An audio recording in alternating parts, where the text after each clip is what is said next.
Pernah nggak sih kalian lihat sebuah bangunan terus mikir, wow kok kayaknya hidup ya? Seolah-olah bangunan itu bisa gerak, bisa meregang, bahkan mungkin bernafas. Nah, selamat datang di dunianya arsitek Spanyol, Santiago Calatrava. Di sini, teknik dan seni jadi satu, dan bangunan-bangunan kayaknya menentang hukum fisika buat jadi sesuatu yang organik dan dinamis.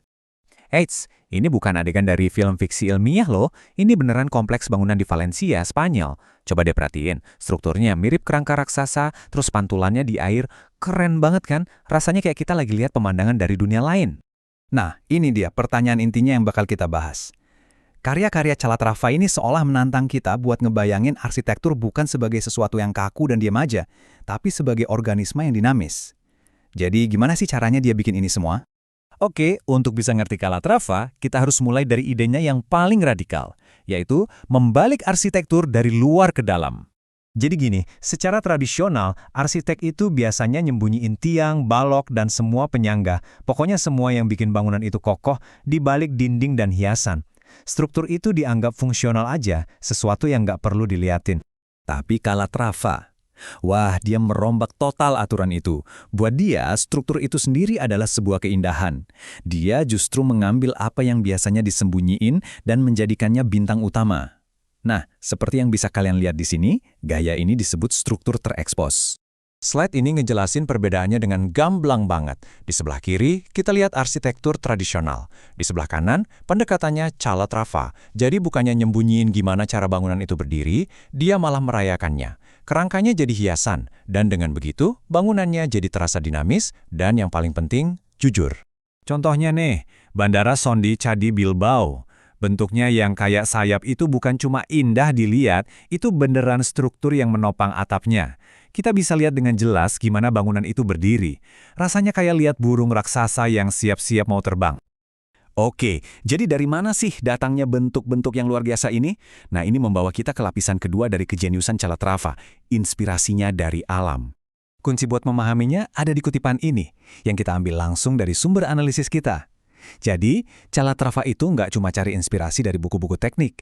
Dia melihat ke dunia di sekelilingnya, ke hewan, tumbuhan, dan bahkan tubuh manusia.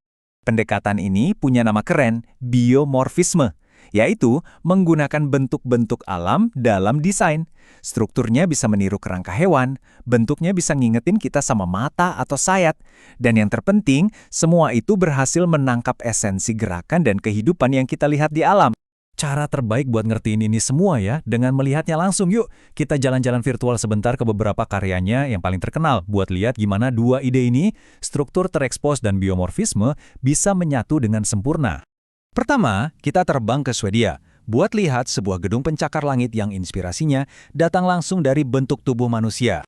Yang menarik banget itu gimana ide ini lahir. Calatrava memulainya dari sebuah patung marmer kecil yang bentuknya batang tubuh manusia yang memutar.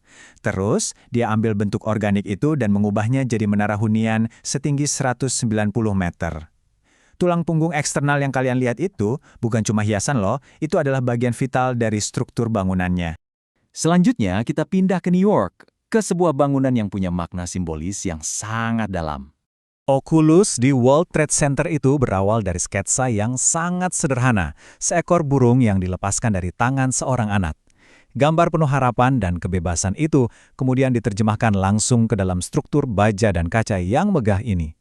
Tulang rusuk baja yang menjulang tinggi itu membentuk sayap, menciptakan ruang yang terasa sangat lapang dan membangkitkan semangat. Dan akhirnya kita kembali lagi ke tempat kita memulai tadi, ke mahakarya Calatrava di kota kelahirannya sendiri.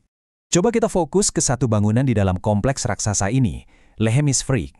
Dengan kelopak mata besarnya yang bisa membuka dan menutup di atas kubah planetarium, bangunan ini secara harfiah dirancang supaya terlihat seperti mata manusia. Apalagi pas terpantul di kolam di bawahnya, ilusinya jadi sempurna. Ini adalah contoh biomorfisme yang paling jelas dan puitis. Jadi, setelah melihat semua contoh yang luar biasa ini, apa sih artinya semua ini? Kenapa pendekatan Calatrava ini dianggap begitu revolusioner?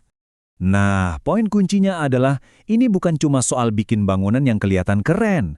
Dengan nunjukin tulang belulang sebuah bangunan, Calatrava itu seolah berbicara dengan bahasa kejujuran. Dia nggak menyembunyikan apa-apa. Bangunannya dengan bangga bilang, beginilah caraku berdiri, inilah aku. Dampaknya besar banget. Dia memberikan kota-kota landmark yang gak akan terlupakan, membuktikan kalau teknik itu bisa jadi seni tingkat tinggi. Dan yang paling penting, dia menantang kita semua untuk melihat jembatan, stasiun kereta, dan museum di sekitar kita, lalu bertanya, apa mereka bisa jadi lebih dari sekedar fungsional? Apa mereka bisa jadi seni? Pada akhirnya, masuk ke salah satu bangunan Calatrava tuh rasanya seperti ini.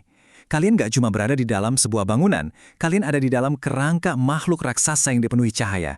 Kalian bisa merasakan arsitekturnya, bukan cuma dengan mata, tapi dengan seluruh tubuh.